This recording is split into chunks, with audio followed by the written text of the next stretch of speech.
All right, good morning, guys. You Floridians were making Emily and I jealous, so we are on our way to the Outer Banks, and it's not sunny here in Richmond, Virginia, but I'm going to throw the shades on anyways. How's everybody doing this morning? Good morning. Good. Oh, all right. Well, hey, we're going to have a great program as we always do. And again, Emily and I are in Richmond, Virginia right now on our way to the Outer Banks. I'm going to cover a topic that I'm actually learning more about in the integrative oncology program. But again, it really dovetails so much with what we do in terms of our health and health focus here. And that is on some emotional health topics. And specifically going to be talking about turning triggers into treasures. So I'll circle back on that in a bit. In the meantime, I'm going to go over to, let's see, we're going to go to Bruce and Eileen. Bruce and Eileen, are you there? Hey, everybody. Here we are. Good morning. Good morning. Hey, so we have a couple real quick things to share. Do you want to go? I don't really have anything. So we're headed off for our anniversary getaway. Our anniversary was the beginning of the month. And we're packing up our food because we have a little kitchenette. And we're just still in the weight loss mode. And we like to have our food with us. So we're packing up our salads and protein bars and fruit and blah, blah, blah. So that's what we're doing. And then I did want to share that I'm in the Eat More Food Days, which, you know, is a lot of food to eat. And I'm in the weeks, we're both in week 6. So we have little methods of getting the extra protein in. So like have a half a cup of yogurt with the fruit for dessert, because there's no way I'm eating 8 ounces of protein. I mean, it's not possible for me. So, I mean, it's not happy for me to do that, put it that way. So, you know, I always gain like 2 pounds maybe. And then this morning I'm on week 6 and I'm eating so much food. And yesterday I lost 1 pound and today 0.4. Eating everything. And Carol thought I should share that because, well, I didn't expect it. I expected to carry the extra 2 pounds until we start the next cycle. So that's pretty exciting. Well, happy anniversary to you, Bruce and Eileen. Thank you. Later, and enjoy the keys. Yeah, I wanted you to share that because, you know, we think HealthPointe is so restrictive, and yet here you are adding more food, eating a ton of food. I mean, I look at your food logs, and they're loaded, and yet you are maintaining. Then you're losing, then you're up a couple ounces, but you're overall, when you look at it, you are heading in the proper downward trend. And I know you're getting real close to where you want to be. And sometimes you know, that comes a little slower because your body fights it. But you guys are just amazing in your focus. And we just know you're going to do great in the keys. And you're always putting on a ton of steps. And you're just doing the HealthPointe program, period. Well, congratulations. Yeah, it's our happy place, honestly. And I read an article from CNN that was talking about diet plateaus and how your body shuts down and people have to eat less and blah, blah, blah. And it just made me realize, you know, what a good program this is, because although who wants to stop for 2 weeks? You want to keep going and losing weight, but it really is good. In the long run, it's your body needs it. So perfect. It's a great program. Hey, Congratulations. can you share some of the numbers too for folks that might be tuning in for the first time on you and Bruce? Well, we've lost 100 pounds together. Well, a little more than 100 actually, but Wow. Yeah. Holy cow. 107 and a half, I think. Yeah, so I'm somewhere near, you know, a little over 60 pounds. And what are you, Brew? just over 45 pounds. Woohoo! Yeah. Ooh, man, that just does not get routine hearing that. That is so fantastic. Yeah, I'm so happy about it. I feel like a different person. Well, I feel like the old me. I don't have to hide. I don't have to stand behind Bruce and do this for pictures. Yeah. That's what I Yeah. always did, like this. Yeah, Now I can just be me. that's it. It's so interesting that you mentioned that because I was chatting with somebody recently about that, about taking pictures, family photographs where, and you're calling it out right here. And it isn't that, doesn't that feel great? It just opens up the freedom to just not have to kind of feel like you want to duck behind somebody in a picture. Yeah, hide. Yeah, I don't have to hide. I'm not saying I love every picture. Some people took some pictures and I'm like, yeah, I would crop that. That doesn't look so great. But it's not like, it's not like misery to look at my picture. And I know that maybe that's not like socially acceptable. You're supposed to like whatever you look like, but sorry, couldn't do it. Well, Yeah, there's nothing yeah, wrong with making a new you too. Yeah. yeah, absolutely. And when, it's about, being the best you that you can. And the fact that it can be both external, but also, of course, incredibly important. The internal is, it's just beauty on the outside, beauty on the inside. That's what we're talking about. Yeah. So thanks everybody for the support. We're just really happy to be here. Thank you. Could I just ask you, Eileen, if you would share, and forgive me if I don't want you to have to be too transparent, but you made a comment when you first started that you were looking at possibly getting on antidepressants. Yeah. Can you share a little bit about that? Well, so when we moved to Florida, we acted like we were on vacation. However, we weren't on vacation. So it didn't stop how we were eating. We just kept eating onion rings and fried fish and, vacation food in Florida. And we gained a lot of weight over a couple of years. And I was so depressed. I felt stuck. And I joined Weight Watchers a couple times, and I could eat junk food on Weight Watchers, and I didn't really lose weight. I couldn't do it long term and maintain a healthy thing. So I didn't know what to do. So I felt very depressed. And I tried antidepressants, but I had side effects. And so then I was like, well, I don't know what I'm going to do. And the doctor said, you can try a different family and maybe you won't have the side effects. And that's when I decided to do this program. And I don't need to have antidepressants. I just needed to have a healthy lifestyle. Yeah, I'm not saying I don't ever deal with depression because it may be a part of me, but it's manageable without drugs. Yeah. Well, I think what you said there, and then Eric, please step back in. I don't mean to take over here, but with a HealthPointe program, it doesn't mean you're not dealing with life. While you're on HealthPointe or doing the HealthPointe maintenance or lifestyle, life happens, but you don't have to go run to a drug or a crutch.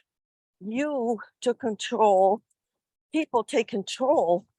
And I think maybe, Eric, that's going to be a great lead-in for you later on, because it's the whole mindset thing and the whole attitude thing.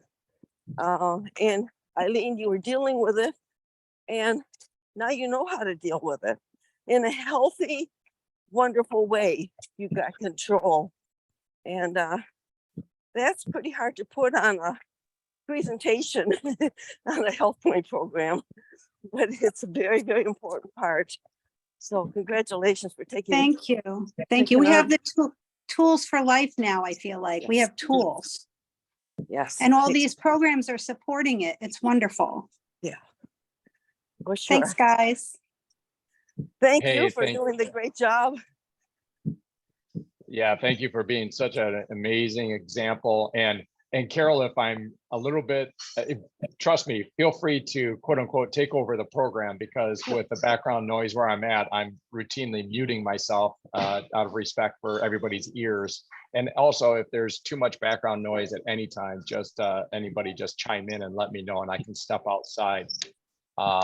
So no, I think Eileen, what you're covering there. Thank you for being open and transparent and sharing on that, because that's a real big deal for a lot of people. I think particularly coming out of the pandemic. I think just, statistically, there's been a rise in various mental and emotional difficulties, depression, etc. So sharing like you have, Eileen, on your own journey and how it's helped you so much. So thanks for that. Really appreciate that. And then Carol, do you have any particular topic you wanted to share on this morning? I'm turning it over to you. Take it away. Okay, well, don't turn it over to me, but I will chime in.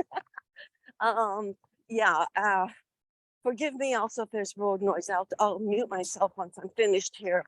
I had a couple of incidences and a couple of readings and some statistics I read. So I'm very anxious to hear what you have to share, Eric, about the whole, it's a totally unrelated book, but about the whole depression and suicidal thoughts and stuff that people are going through today, which is just so sad in the beautiful country we live in, that people find themselves in the dumpers so bad. But I do truly believe that so much of it is lifestyle, and like what Bruce and Eileen did and so many others, is they just said, no, I'm not going to accept that. I'm going to change, and I'm going to do the things necessary to make me a happy person, a happy, healthy person, that when challenges do come my way, I can handle them. And it was interesting because I saw it was a podcast, and then within the podcast, I guess it was a podcast. I don't even know how it came up on my phone, but it was Julie Andrews, and she's 88 years old, and she looks really, really good. And it talked about, she did a little interview about the different things that she did to keep her life healthy. And it was so amazing to me because every single thing she said was all about what we do in HealthPointe. And it just seems like everywhere I read, every place I go, every article, it all is HealthPointe.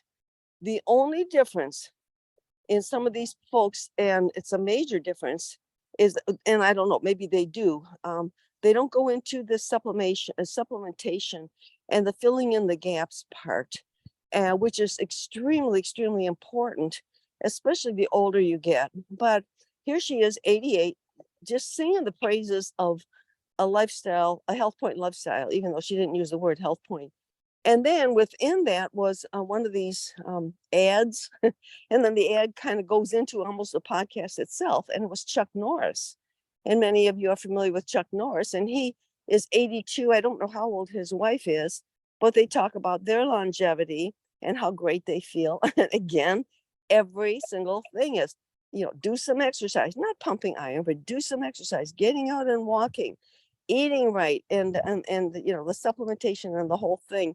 And I think, how many articles do you have to read to realize that what we have in our hands is the answer to so many people's challenges?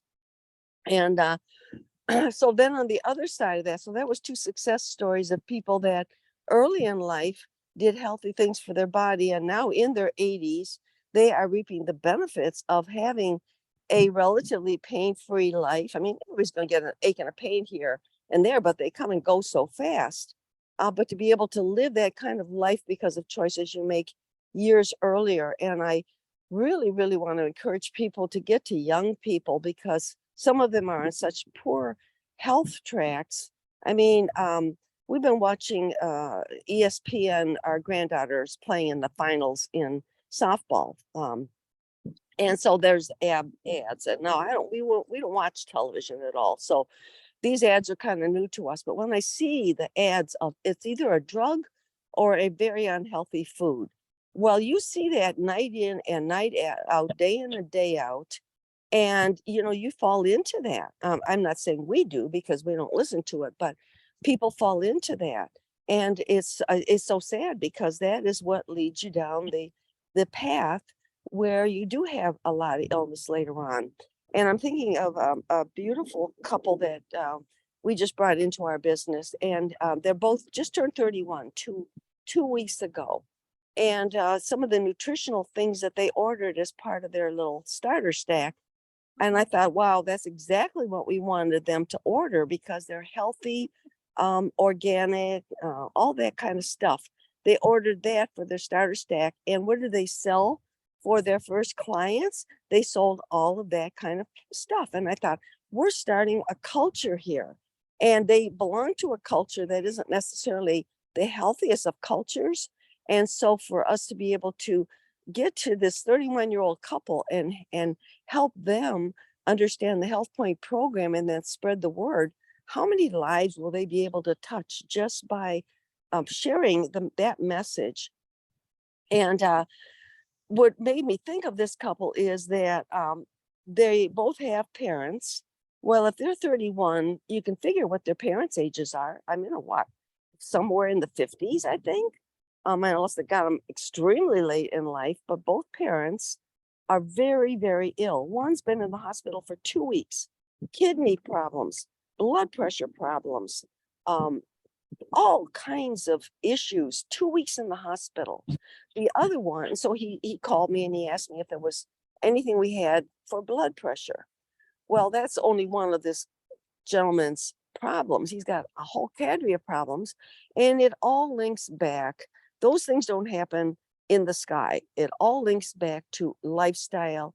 And I would venture to say one of the first things I'm going to ask him when we get together is, what was the diet over the last 20 years?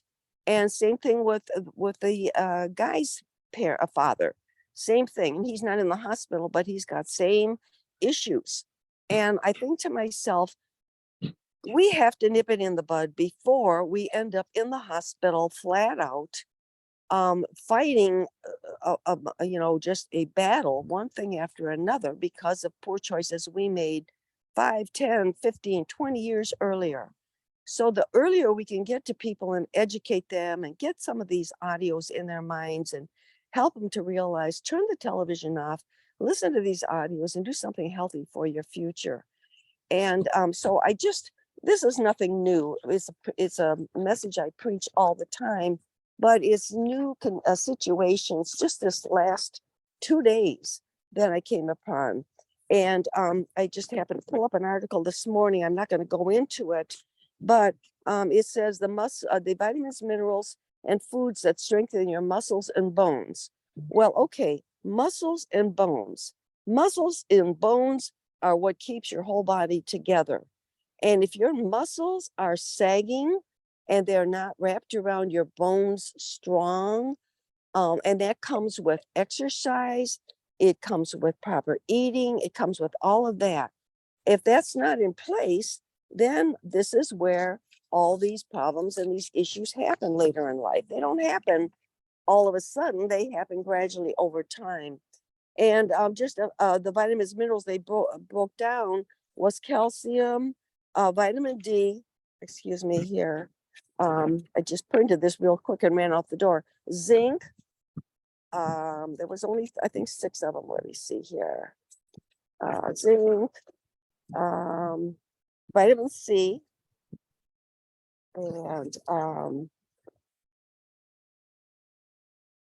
let's see here what the other one was. There was one more, vitamin C and vitamin B, the Bs. The Bs in general, excuse me, kind of falling apart here. The Bs in general, vitamin Bs. And I think to myself, what is the first supplement we put people on when they get involved with the program? Double X. Double X has all of this in there and more, so much more. And so right off the bat, when they get on the HealthPointe program, that's why I make Double X a non-negotiable. I say, even if it's a purse issue and you're really having major challenges financially, and it's just impossible to start out with double X, then take double X. Don't go down the road, take double X, but only take it once a day. So now double X is going to last you for 2 months. Well, double X is going to probably cost you, if you did it for 2 months, about $1 a day. Well, my goodness gracious. I say those very same people are going to Starbucks and getting a $7 cafe latte loaded with calories, or they're eating junk foods that they could eliminate. And so if we can just get them to start taking them, and then we can start getting them to go on it twice a day as time goes on. Same thing with omegas. Your advanced omegas are take it twice a day. Okay, well, if you have not supplemented at all and you're not sure you're going to, take it once a day. Take double X and the advanced omegas once a day for 30 days.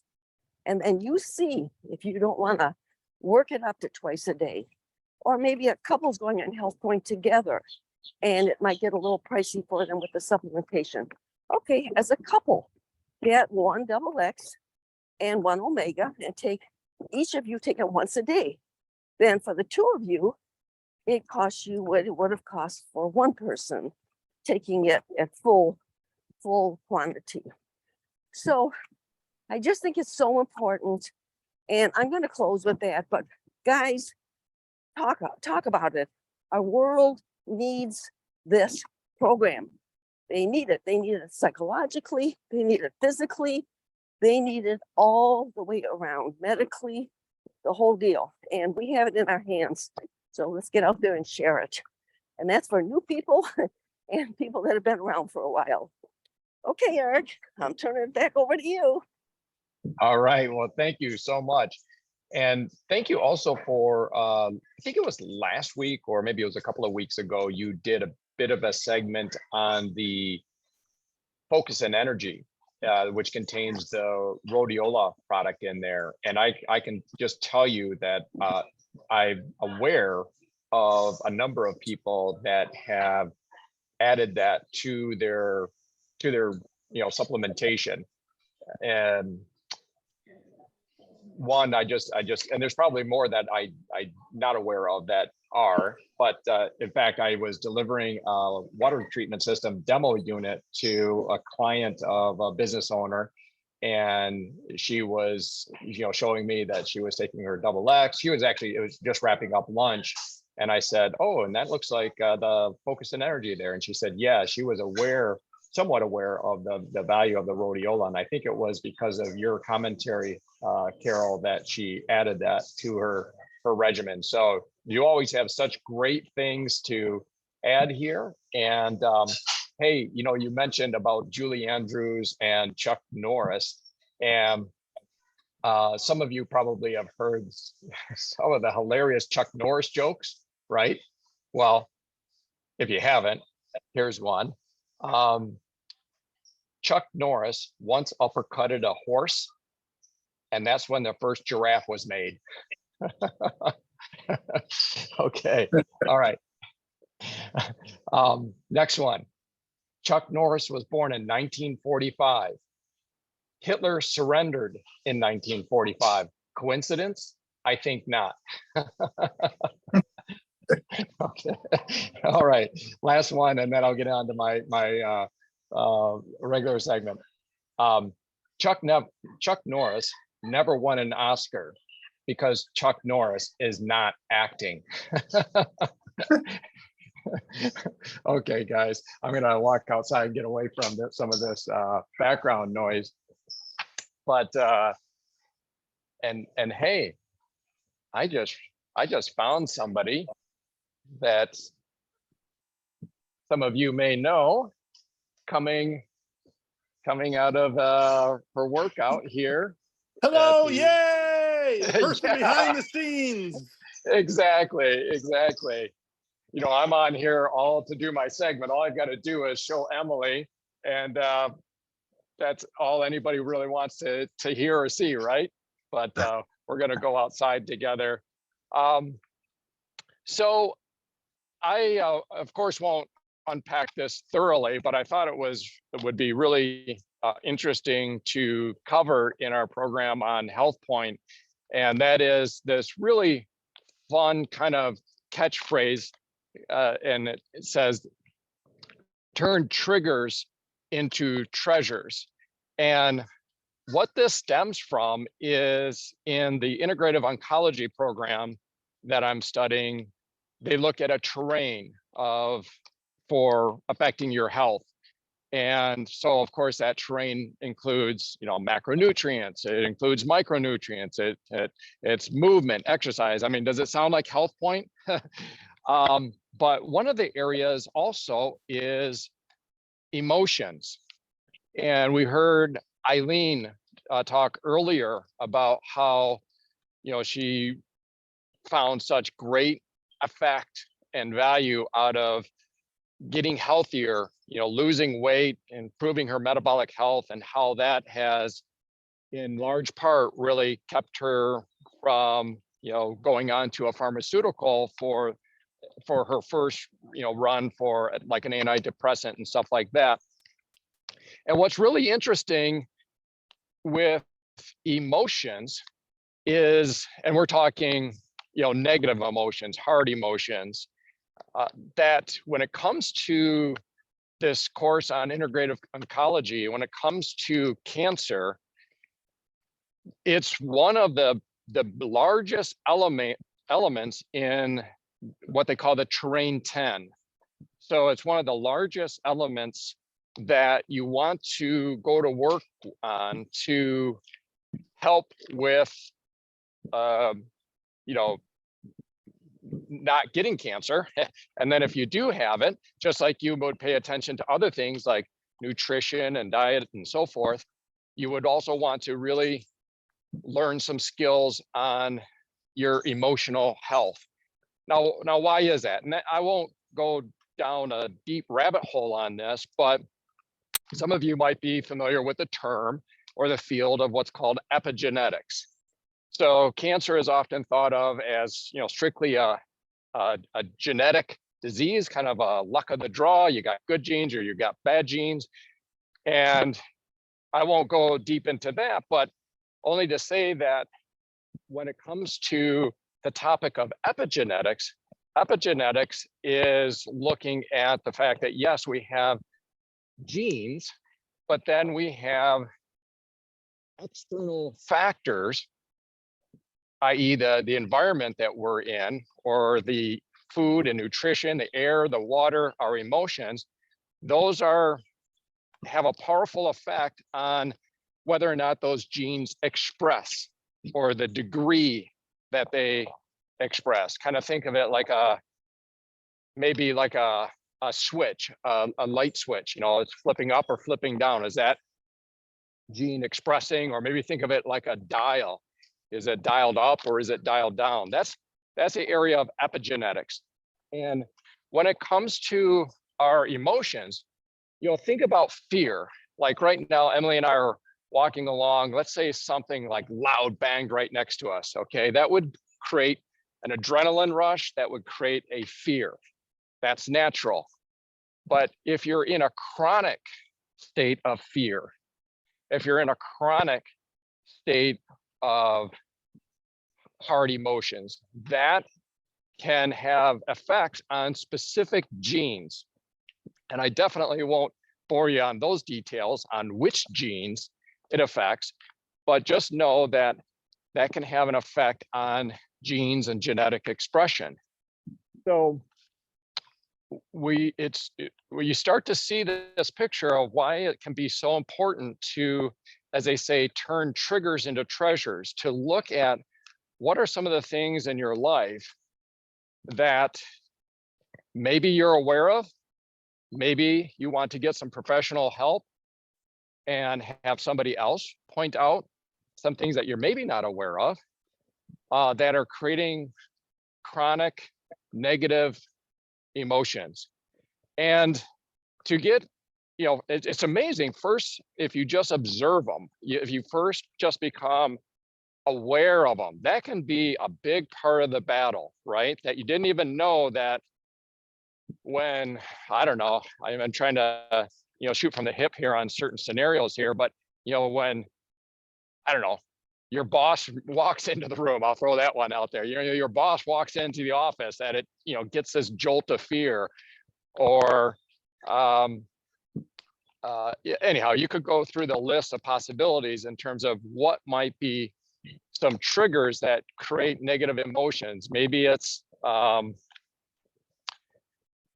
sorry, I'm struggling on some specific examples. I should have prepared for that, but you could probably kind of get, go through your own life and think of what are some situations that are triggering, that kind of create a chronic stress situation. And when you observe that, then you can go to work on looking at it from a kind of a detached standpoint and kind of getting curious about it. And that's kind of where the treasure part comes in.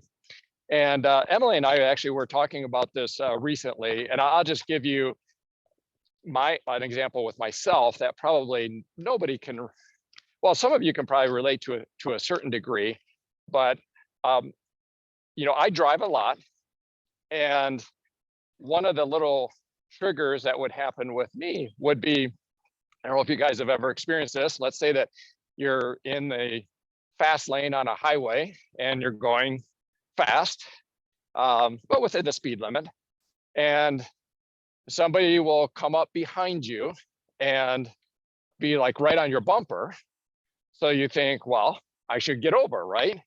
And so you get over and go into the next lane, and you would think that they would do what? You would think that they since they were right on your bumper, that they clearly want to get past you and that they would go zipping past you. But instead, when you pull over into the other lane, sometimes they just come up alongside you, or worse yet, right in your blind spot, right off your left bumper, and just stay there for miles. And I don't know if any of you can relate. Maybe that's kind of a silly example, but it was reoccurring for me for years. And it was just, part of life. It wasn't like I was going, crazy over this, but it was just kind of this low level stressor. And, the first thing to, kind of working on that was just, first of all, just recognizing that that's something that bothered me. And I know it's kind of a silly example in the scope of life, but I'm just trying to get very specific here. And the good news is that once I kind of got aware of that, and this is the interesting part of this on the path of turning triggers into treasures. Once you become more aware of it and more calm about it, you get out of that fight or flight mode. We heard on earlier episodes about the value of like doing meditation or deep breathing, and how one of the physiological aspects of that is beneficial is that when you're in a stressed mode, your blood flow literally leaves your brain for the to a certain degree and moves into your extremities. It's that fight or flight mode. And when it does that, you literally have less cognitive capability. In other words, your ability to problem solve, your ability to figure things out. But if you can, through deep breathing, maybe box breathing, we heard about box breathing. I know, David, you talk about Wim Hof. He's just a champion at breathing. One of the things that does is that maintains, better blood flow, more cognitive capability, more ability to rationalize and figure things out. Going a bit of a tangent when I'm explaining this. When I think about this, I think a little bit about an airline pilot. And when you think of an airline pilot, they're not. You don't ever hear an airline pilot in like this panicked voice, right? If you hear recordings of an airline pilot, or if you hear a pilot come on the on the overhead speakers, if you're experiencing turbulence, they're very calm, very rational. And I'm sure that, in fact, I should check with some of my pilot friends, that they're very trained on that, on how to maintain a calm state of mind when you're experiencing turbulence or other kind of a chaotic situation. You would think of like a surgeon as well. A surgeon, maybe they're performing surgery and something goes awry. Hey, that's a stress. Do they panic? Do they allow themselves to get into that fight or flight mode? No, they are trained to be able to calmly analyze the situation and move forward. So let's go back to my less serious issue of traveling down the highway. Oh, we got some background noise there. If somebody's got some mute button, please mute yourself. So anyhow, because I was able to, look at that and observe the situation that kind of would get me a little bit worked up and analyze it, I was able to kind of figure out a solution on how, when somebody comes up on my bumper and I want them to go past me, which apparently they want to do, I was able to figure out how to do that, kind of like experiment with some things, and I figured it out. And for those of you that are curious, or if you're running into this yourself, here's what I found works, is turn on your blinker, but don't go over for quite some time. And maybe even just kind of look like you're kind of moving over into the next lane, just slightly move over, but don't quite move over. Because what I found was, and again, I found this when I just, casually observed instead of being emotional about it, is that these people don't mean to be, they're not trying to be a jerk. They're just clueless. They're just tuned out. Maybe they're talking on the phone. Maybe they're just distracted. Maybe they're just tuned out. And all they need is to get a little bit of, get their mind back on the road for a moment to realize that they're about touching my bumper at 80 miles an hour. And you can do that by just, turning on your blinker, acting like you're going to go over, kind of slightly go over, but not quite. And that kind of just wakes them up. And then when you finally get over, after your blinker's been on for a minute or so, they will go rushing right past you.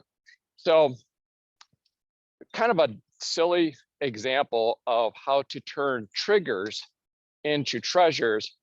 But if you go through your life and start to identify, and this is, I'm sure, a lifelong experience, and you identify the different areas in your life that are causing low-level chronic stress. Not the stuff, not the big bang, the tiger jumping out of the woods, chasing you, that type of short-term fight or flight. That's why we have the ability to react the way we do. I mean, it can really be beneficial to us. But these days, in modern humanity, in 2024, many of us are dealing more with chronic stress. Certainly if you're watching, any of the cable news channels 24/7, that's just low-level chronic stress. We were not designed to deal with that. Maybe you've got commute issues, like I was talking about, where you're driving on the road, dealing with that. Maybe you're dealing with, just financial issues, dealing with that. But to identify these different triggers, try to calmly analyze them and turn them into little treasures, and reduce, or in some cases eliminate, that low-level chronic stress. And one of the benefits of that is just enjoying life more. But as I'm learning in this integrative oncology course, it is really very important in terms of epigenetics and the expression of certain genes that are largely affected by cytokines and other inflammatory responses that the body has. So maybe I'll unpack that a little bit more in a future episode. But in the meantime, I will turn it back over. I didn't queue up who might want to go next. but if anybody wants to jump on and go next, just have at it. Don't make me We do haven't my heard from Bueller. Billy in a long time. Can we hear from Billy? Would love to hear from Billy. Billy, how you doing, Billy? Are you there? He may be. Let's see.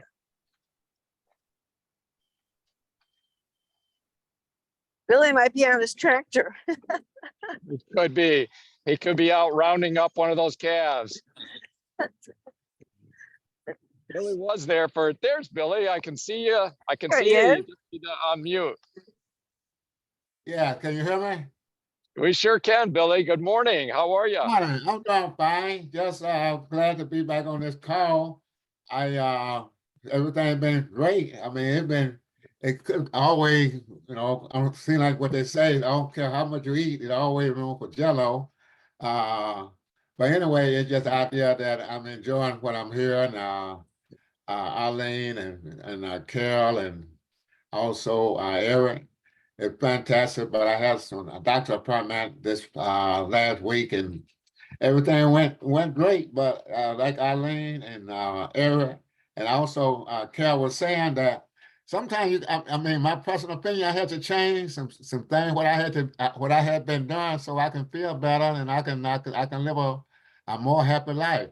But anyway, the doctor appointment went great. I had to continue to I got to continue to do what I've been doing.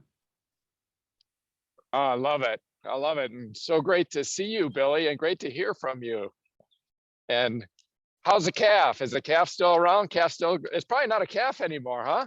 No, I guess he weighs around about 900 pounds right now. Oh my gosh. Woo. What's the temperature in Texas? Well, the temperature in the morning time in the 70s, but it get up into the 80s, the middle 80s through the day. Yeah, we in the 80s, and right now we got air conditioning. But it's great. I won't complain. It's nice weather.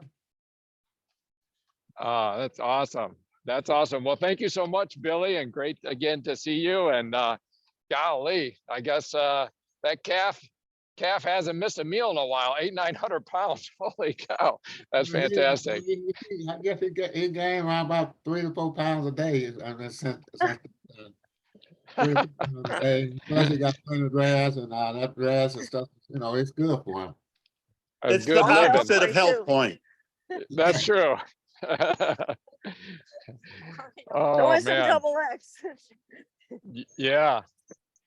Hey, I'm going to say one more thing that Eileen mentioned earlier, and then I'll turn it over to, and thanks again, Billy. Thanks for kind of jumping in impromptu here, and then I'll turn it over to whoever wants to jump on here.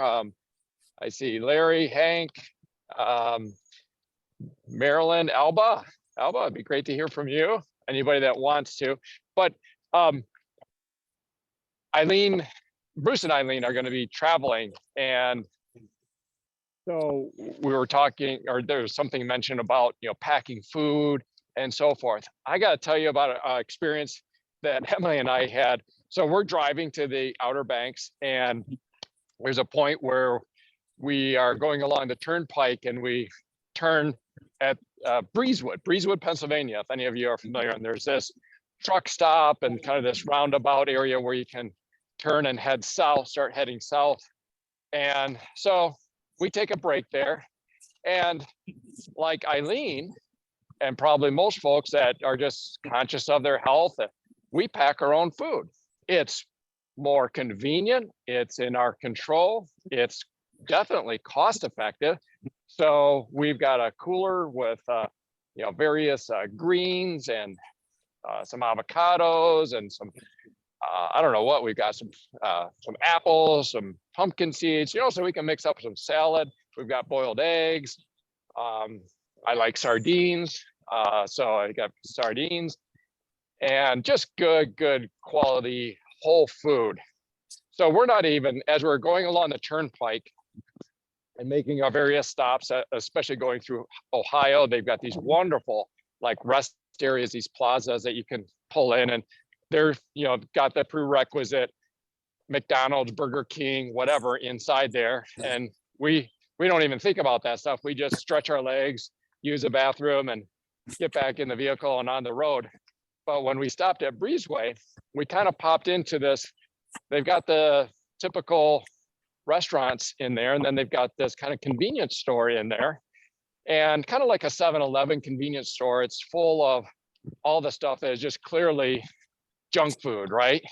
But then they've got this section, and it caught my attention because I could pull up an image here if I wanted to. I actually took a picture of it. It's this beautiful marketing, this big kind of a banner screen that says fresh and healthy. Ooh, I mean, it just glows at you. You're inside this convenience store and it says fresh and healthy. Well, that sounds attractive, right? You've got this whole section that is apparently health food. It says, after all, in this green, beautiful green sign, huge sign, fresh and healthy. Oh my gosh. And the point here is be aware of food marketing, because this one's kind of hilarious, but there's other more subtle, powerful food marketing messages out there that you've got to see through. So we go wandering over to this fresh and healthy section, and it was full of sugary drinks. It was full of, I picked up this one jalapeno burger that was wrapped in a cellophane plastic bag, basically. Now, we know anytime you're getting your food out of a cellophane plastic bag or a cardboard box or any of that, it just screams ultra processed, right? And so this is in this fresh and healthy section of the store. And this jalapeno burger that you were supposed to crack out of its cellophane wrapper and throw into the microwave there, I turned it over to look at the food label. First of all, it was like reading the Encyclopedia Britannica. I mean, this food label was a mile long, full of all kinds of things that I couldn't even recognize, much less pronounce. And just a quick glance at the carbs on it, that one fresh and healthy jalapeno burger sandwich that you're supposed to pop into the microwave had 72 grams of carbs. Okay. that's a day's worth. That's a day's worth. And I mean, and this thing was just like, the bun was just this nasty, well, actually it wasn't nasty. That's the thing, is it looked like too perfect. It almost looked like, those plastic food displays that don't really, they're not food, but sometimes you need to touch them because you think it's food. That's kind of what it looked like. It looked like too perfect. It was like this sesame seed, golden brown top to the bun. It was just nasty white bread. I think it had, I don't remember how many grams of added sugars. And again, the actual list of ingredients or chemicals was just a mile long, as long as your forearm. I mean, it was incredible. So be aware of, well, the key takeaway on that is like, Bruce and Eileen are doing, pack your own food, think ahead. You save a ton of money. You feel so much better. But do be aware of the powerful food marketing that's out there that's saying this is heart healthy or fresh and healthy with a big beautiful green sign above it. Don't necessarily buy into that. All right, guys, we are walking back into the hotel here. I'm gonna mute. Hey, Eric, can I add something in on? Would love you to, Larry. Okay. Hey, I was going to add something in on what Billy said. Billy was talking about his calf and how the calf has grown. We seems like we had a speaker a long time ago that talked about if you had a prize racehorse, what would you feed your prize racehorse? You wouldn't just feed him junk because you know how valuable that horse is. That's just like Billy with his calf. He's not just giving his calf just a poor diet. And sometimes when there's things that we value, we're more willing to take care of our prize horse, our calf, than we are in taking care of our own health and our own bodies. And, you know, as we talk about our, you know, our mental health, you know, sometimes we would put more money into our cars, our home, you know, our prize horse, our calf. We put more money into that than we would into our health. And if we don't have our health, then what good is all those other things? You know, so anyway, you know, when Billy was talking, it just made me think about that sometimes if there's things that we value, we'll put more money into it. But for our own health, sometimes that's something that we're not willing to do. You know, the one other thing that I was thinking about, and I think I talked about this before as well, is that sometimes the self-image we have of ourselves, you know, our self-talk, sometimes we have made a bad habit of saying negative things about ourselves. I don't like my thighs, you know, our belly's too big. We say negative things about ourselves. And as you were talking about mental health, as we get healthier, you know, like Eileen and Bruce, as we see them each week and see their improvement, as we get healthier, then we need to also change our self-talk. You know, those things that we should say about ourselves, now we can say, hey, I'm a healthy person. I eat healthy. I am, you know, whatever image we're trying to get to. I'm a lean, mean fighting machine. You know, we need to, and then we have the support of our group. And that's another thing that they talk about. You become like the people that you hang around. So anyway, I'm going to sign off after that. And I hope that that's helpful to somebody. Well, Larry, that's very, very helpful. And I think you hit the nail on the head. You just picked right up on that we are not willing to invest in the things that are the most important. And that is the one thing that we cannot replace, and that's our health, our body. And there's a great book, Self-Talk, Soul Talk. The author is escaping me right now. I'll try to get a picture when I get home. But it's very good because it's all about what we say to ourselves. And that is so key. But who was it that was just talking before that? Oh my gosh. Billy?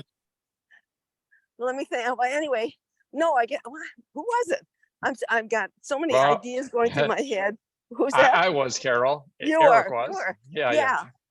Well, about the, you know, this whole HealthPointe program is decisions. And whatever story you were telling, Eric, and forgive me, it's just so many things are going through my mind as I listen to all of you, because it just triggers my imagination and my mind so much. But it makes me think of, packing your food. That's what it was for your trip. And it makes me think of, if any of you remember Charlie Tremendous Jones. This goes way back for anybody that's been in the business for a long time or has been reading self-help books for a long time. He was a wonderful author and founder of Executive Books, big reader. But he used to always tell the joke, and hopefully I won't screw this up, but it's about the guy that goes to work with his lunch, and lunchtime rolls around and he opens it up and he says, peanut butter and jelly. Oh, I hate peanut butter and jelly. And then pretty soon the next day rolls around and he's there with his buddies and he opens his lunch and he says, peanut butter and jelly. I hate peanut butter and jelly. And so then the third day he opens it up and he says, peanut butter and jelly again? And one of his coworkers says, well, if you don't like peanut butter and jelly, why don't you tell your wife to pack something else? And he says, you leave my wife out of this. I pack my own lunch. And I love it. I mean, we probably all heard that, but it just so reminded me when, Eric, you were saying pack your own lunch, make your own choices, and get in the driver's seat, nip things in the bud before you get so starving that you're going to engulf that jalapeno burger. You know, and the other one that goes way back is, and probably none of you will remember this because I think we were like brand new in the business, but there was an author, Eden Riles, and she did a whole, well, back then it was a reel to reel. I think it was like a movie. It was way back in the other century, and she said it was called Pack Your Chute, and she was a skydiver, and I was talking about packing her own parachute versus somebody that packs your chute for you, and how important, if a person is going to pack their chute for you, how you got to make sure that that person is going to do it absolutely and positively perfect, because if they pack your chute wrong, you are a dead donut, because if that chute doesn't open up properly, you are headed for the earth. And so she talks about us in our life, how we have to pack our own chute and make those decisions every time we sit down in front of a meal, every time whatever we do, we have to think, is this the best thing for me? And this isn't meaning that like you could never have anything. We're not all purists. I'm not inferring that, but I'm saying that as a lifestyle in general, if you're packing your own chute and you have one life, and if that chute is not packed properly and you take the dive out of the plane, well, it might not happen the first minute, which it usually doesn't, but you're going to crash and burn sometime. And we in HealthPointe want to make sure that people pack their own chute. They have the proper knowledge of packing their own chute, so that when they jump out of the plane of life, that they will not crash and burn, but they will glide and fly and live a beautiful, healthy, vibrant life, and grow old gracefully and healthily. So that's those just two stories. Hopefully I didn't screw them up too much. No, those Back are to you, Eric. great. Those are really, really great. And we've got a few minutes left here. I'll make a brief comment picking up on something that Larry said, and then I'll turn it over to anyone that wants to comment before we wrap up here. But Larry was mentioning about self-image and our self-talk. And again, I'll try not to mess this one up, but it was Jim Dornan. Many of us know who Jim Dornan, great teacher. And he said once, and I'll try to get it right, he says, I'm not who I think I am. Well, this is on the topic of self-image. And I'm not who I think I am. I'm not who you think I am. I am who I think I am. I'll say that again. I'm not who I think I am. I'm not who you think I am. I am who I think you think I am. Now, that's kind of a tongue twister there, but here's the point. Larry was talking about self-image. And one of the things that can really help people, I think, lock in their self-image of being healthy is being a HealthPointe coach. And this can be either formally or even informally, meaning if you pay it forward to someone else, which I'll just go on record as saying you should do. If you've gained from something that you were not knowledgeable of, and somebody helped you and provided you information, I think if somebody else is looking for help, you should pay it forward. But here's the point with that, is that when you are in a position, we call it the protege effect. When you are in a position where somebody is viewing you as their coach in anything, that has a profound effect on your self-image.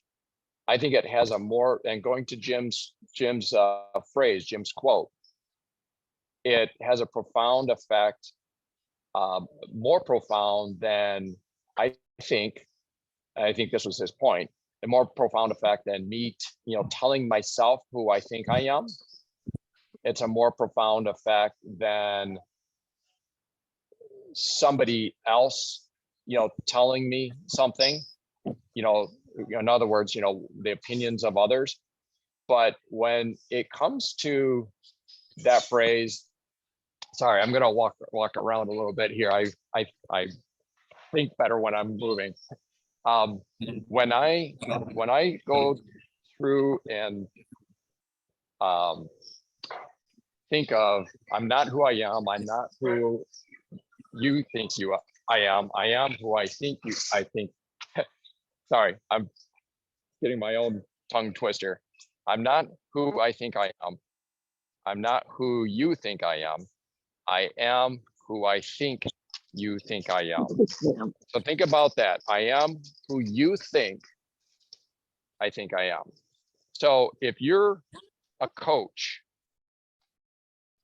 obviously somebody thinks you're going to help them. They think that, and that's valid.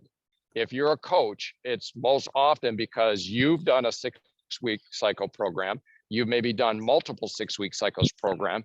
You've maybe moved into lifetime maintenance, and you've got what it takes to be a coach. You've learned in the best way ever by experiencing it, by doing it, not just an academic thing. You benefit it. Think of Bruce and Eileen, okay? Is there anybody that thinks that Eileen could not be effective at helping them with HealthPointe? I mean, this isn't somebody that just read a book or listened to a podcast on how to do this. She's done that. She's received coaching from Carol, and she's done it. If I need help on HealthPointe, or if I need help with reversing diabetes, maybe issues of mental health, depression, weight loss, I'm going to view her and speak to her as a HealthPointe coach. Now that sounds real obvious, but here's my point. What does that do to who Eileen thinks Eileen is? Right? Think about what that does to Eileen. And sorry to call out Eileen on this. I don't even know if she's still on this call, maybe not. But we could use any other example that we wanted to. But the point is that what does that do for Eileen's self-image? When somebody is repeatedly viewing her as somebody that is capable of helping them. I'm not who I think I am. I'm not who you think I am. I am who I think you think I am. And so I guess that's a little bit of a call out to people that have benefited from this program. Become a coach or become an influencer, pay it forward. One of the things that it does is it kind of locks you in terms of living your best life, in terms of HealthPointe for sure. Because once you believe that people are seeing you as this person, and this isn't trickery, this is real, you have done HealthPointe, you have experienced those results, and you know how to help people. It's not mysterious. You should have that self-image. You should have that very confident self-image. But it's when other people start seeing you and communicating to you in that fashion that it really starts to sink in with your own self-image as a point of all that. All right, so anybody else before we? I do have wrap? something to share, if it's okay. Hey, you are. Yes. So, I've struggled with whether I want to be a coach or not, because I thought, well, I don't want to put pressure on my friends, except for I share everything about this plan. And my girlfriend, who needs to lose weight but likes to eat food, she's one that went camping with us and ditched us because she didn't like our food. But she's a really close friend of mine, and she's like, "Are you a coach yet?" And I'm like, "No." And so I thought I'd have more impact if I wasn't a coach. But she's like, Eileen, I'm going to join the program. You need to be my coach. So I just thought I'd share that. I'm like, well, maybe my thinking wasn't right. And it's okay to be a coach because I want to help my friends. I want to help people. So I thought I'd share that. I I'm so love that. glad you And shared that, Eileen, because when you told me that story, that's exactly what I was thinking about when Eric was talking. So I'm so glad that you shared that because Eric, that's exactly what you were talking about, right out of the mouth of a example that happened just this last week. So thank you for that. Yeah. So yeah, that was interesting. And I'm afraid of it, but we're going to talk. Carol and I are, and Bruce, Yep. we're going to talk, and Hank.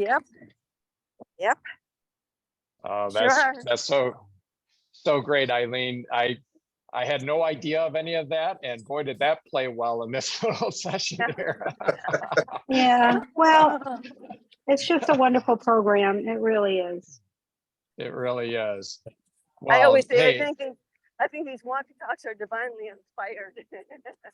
they sure feel like it sometimes, don't they? Boy, oh boy, Don't they that ever? was really, really remarkable. And boy, Eileen, and I just for what it's worth, awesome decision, because I can see, I mean, you influence all of us on this, and just on these Zooms, it's incredible your guys' influence, and to be able to, you know, kind of step it up a little bit and make that a little bit more formalized, and certainly with the help of Carol and Hank. I mean, oh my gosh, you're just you've received so much benefit from this, and for you to be able to open up and formalize the further helping of others, I just think is good on you. Good on you. That's so great.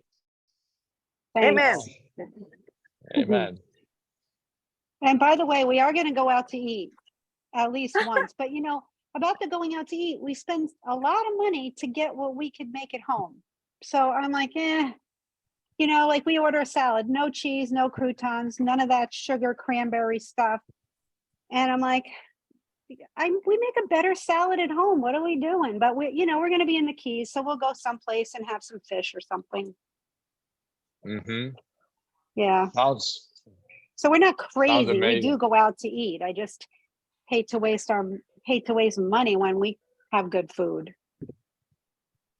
Yeah. And then when you do it, you know, just like Emily and I, of course, you know, we're in the Outer Banks and we're with a couple dozen friends who are doing some kiteboarding and stuff like that. I'm sure. In fact, I know one of the evenings we'll go together as a group to one of the area restaurants and stuff like that. So, you know, again, this isn't like some, you know, lockdown lifestyle where you don't allow yourself these types of things. Of course we do. And but the lion's share of the time, like our drive down here, like you guys, when you're probably heading out to the Keys and stuff, you'll have more of your stuff already prepared and thought through on your own. And so, well, guys, I think that Dave, I think you were going to say something, but you're muted. I don't know if you're muted. You are muted right now. I saw your lips. I just wanted to share that I often tell people that there's a couple party animals on Florida who go on cruises and do all sorts of exciting adventures and have been extremely successful on HealthPointe. So I share your story often. Oh, cool. That's nice. That is very cool. Very cool. Thank you, David. Thank you, David. Well, everyone, the glasses are going back on. There you go. All right. We are heading to the Outer Banks. And guys, it's been another amazing hour. So thank you so much. We'll see you guys next Saturday, same time, same place. Bye-bye. Bye-bye. Enjoy the Have fun. Thanks, Eric. Thanks. Bye-bye. Thank you.